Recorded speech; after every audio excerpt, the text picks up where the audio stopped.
नमस्कार। आज के इस बेहद दिलचस्प विश्लेषण में हम बात करने वाले हैं मुगल सम्राट अकबर के विशाल साम्राज्य की। हम अक्सर इतिहास को बहुत ही सीधे नजरिए से देखते हैं, लेकिन आज हम इस साम्राज्य के हर पहलू को गहराई से डीकोड करेंगे। एक बेहद सुव्यवस्थित और मॉडर्न प्रशासन की नींव से लेकर मध्यकालीन सत्ता को बनाए रखने की उन कठोर और क्रूर सच्चाइयों तक, सत्ता और निर्माण की ये कहानी आपको सच में हैरान कर देगी। तो चलिए शुरू करते हैं। आज के हमारे इस सफर के 5 अहम पड़ाव होंगे। हम शुरुआत करेंगे साम्राज्य के प्रशासनिक ढांचे से, फिर विदेशी कूटनीति, उस दौर के सांस्कृतिक स्वर्ण युग, शासन के कुछ बेहद अंधकारमय पहलुओं और अंत में अकबर की स्थायी विरासत को समझेंगे। आइए बिना किसी देरी के सीधे पहले हिस्से में गोता लगाते हैं। एक ऐसा विशाल साम्राज्य जिसे सिर्फ तलवार के दम पर नहीं बल्कि एक बेहद सटीक और व्यवस्थित प्रशासनिक तंत्र के जरिए चलाया गया।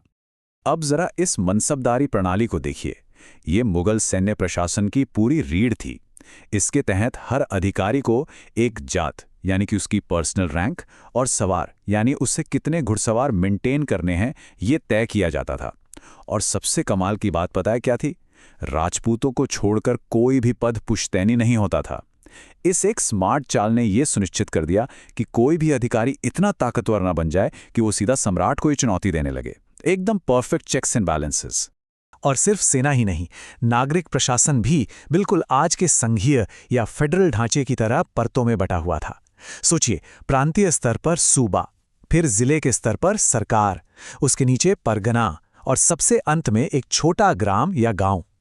ये सटीक लेयरिंग ये तय करती थी कि दूर दराज के गांवों तक सत्ता की पकड़ बनी रहे और केंद्र पर एक साथ सारा प्रशासनिक बोझ भी न पड़े। अब इस इतने बड़े प्रांतीय नेटवर्क को चलाता कौन था? केंद्र में बैठी एक बहुत ही सुव्यवस्थित कैबिनेट। हर विभाग का एक स्पष्ट मुखिया था। जैसे सेना की पूरी कमान मीर बख्शी के हाथों में थी, जबकि न्यायपालिका का नेतृत्व मुख्य काजी करते थे।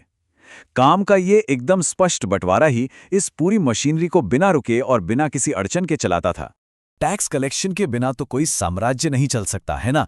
यही एंट्री होती है वित्त मंत्री राजा टोडरमल की।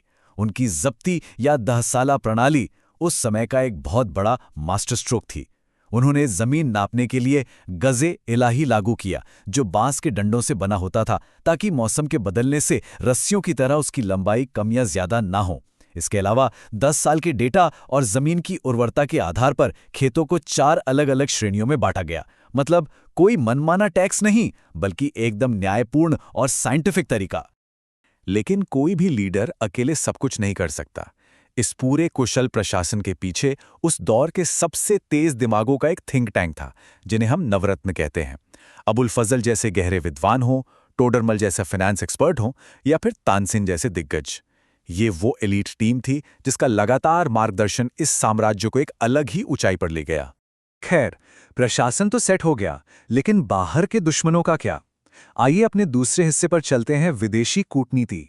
केवल मजबूत आंतरिक ढांचे से काम नहीं चलता, आपको दुनिया के साथ भी डील करना आना चाहिए। और इनकी कूटनीति बिल्कुल जैसी चुनौती वैसा समाधान वाली थी। हर साम्राज्य के लिए अलग अप्रोच। ईरान के सफाविदों के साथ सख्त रवैया अपनाया गया और 1595 में उत्तर पश्चिम सीमा को सुरक्षित करने के लिए कंधार पर सैन्य बल से कब्जा कर लिया गया। लेकिन ऑटोमन्स के साथ वहां सॉफ्ट पावर का इस्तेमाल हुआ। लाल सागर के व्यापार का बड़ा मुनाफा मक्का मदीना को दान में दे दिया गया, ताकि वहां पहुंच बनी रहे। और पुर्तगालियों के साथ व्यापार और धर्म पर चर्चा के लिए 1580 में पहले जेजुइट मिशन को दरबार में आमंत्रित किया गया। अब जब राजनीति और अर्थशास्त्र दोनों पूरी तरह से पटरी पर थे, तो शुरुआत हुई एक ऐसे रचनात्मक दौर की जिसने पूरे उपमहाद्वीप का नजारा ही बदल दिया। ये हमारा तीसरा हिस्सा है, सांस्कृतिक स्वर्ण युग। जरा सोचिए उस भव्यता के बारे में। लाल बलुआ पत्थर से बने विशाल आगरा और लाहौर के किले, या फिर फतेहपुर सीकरी का पूरा सुनियोजित शहर। गुजरात विजय का जश्न मनाने के लिए 176 फुट ऊंचा विशाल बुलंद दरवाजा बनवाया गया। और हाँ, संगमरमर से बना हुमायूं का मकबरा, जिसने दशकों बाद ताजमहल जैसी अद्भुत वास्तुकला की नींव रखी। ये सारी इमारतें सिर्फ ईंट और पत्थर नहीं थीं, ये सत्ता का बहुत बड़ा दृश्य प्रतीक थी। और इस दौर में सिर्फ इमारतें ही नहीं बनी, बल्कि इतिहास को बहुत ही शानदार तरीके से रिकॉर्ड भी किया गया, अकबरनामा के रूप में। स्वतंत्र विचारक अबुल फजल द्वारा लिखे गए इस महाकाव्य के पहले 2 खंडों में पूरा इतिहास दर्ज है। लेकिन इसका जो तीसरा खंड है, आईने अकबरी, वो सच में कमाल है। ये सिर्फ कहानियां नहीं हैं, बल्कि साम्राज्य की संस्कृति, फसलों, परंपराओं और अर्थशास्त्र का एक बेहद सटीक सांख्यिकीय डेटाबेस है।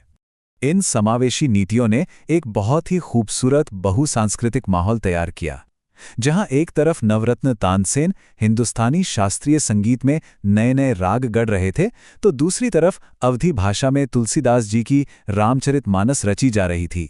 हमज़ानामा जैसी बेहद बारीक लघु चित्रकलाएं बन रही थीं, और फैज़ी के नेतृत्व में महाभारत का फारसी में अनुवाद किया जा रहा था। सच में कला और भाषा का एक अनोखा संगम। लेकिन रुकिए, कोई भी कहानी पूरी तरह से उजली नहीं होती। अब हम आते हैं अपने चौथे हिस्से पर।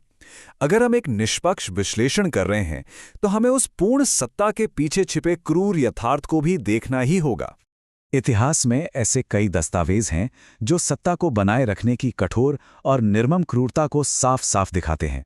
जैसे आदम खान को छत से एक बार नहीं बल्कि 2 बार नीचे फेंका गया ताकि ये सुनिश्चित हो सके कि वो मर चुका है। विद्रोह करने वाले उज़्बेकों को जिंदा हाथियों से कुचलवा देना, या चित्तौड़गढ़ घेराबंदी के बाद वहां की आम नागरिक आबादी का भयानक नरसंहार करना, ये वो खौफनाक और डार्क सच्चाइयां हैं जिन्हें हम कभी नजरअंदाज नहीं कर सकते।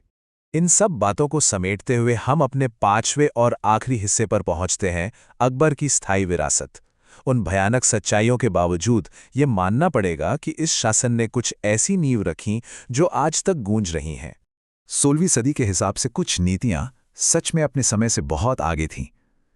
राज्य के कामकाज को रूढ़िवादी धर्म से बिल्कुल अलग कर दिया गया। भेदभाव करने वाले जजिया कर को पूरी तरह समाप्त कर दिया गया। सती प्रथा पर रोक लगाने की कोशिशें हुईं और राजपूतों के साथ कूटनीतिक विवाद किए गए। ये सब एक स्थिर और समावेशी शासन प्रणाली बनाने के बहुत ही सोचे समझे प्रयास थे। और अगर हम उस प्रशासनिक विरासत की बात करें जो उन्होंने पीछे छोड़ी, तो वो कितनी मजबूत थी, इसका अंदाज़ा आप इसी बात से लगा सकते हैं कि राजा टोडरमल की जब्ती प्रणाली को सदियों बाद ब्रिटिश राज ने भी लगभग उसी ढांचे में अपनाकर अपनी स्थायी बंदोबस्त यानी परमानेंट सेटलमेंट प्रणाली तैयार की।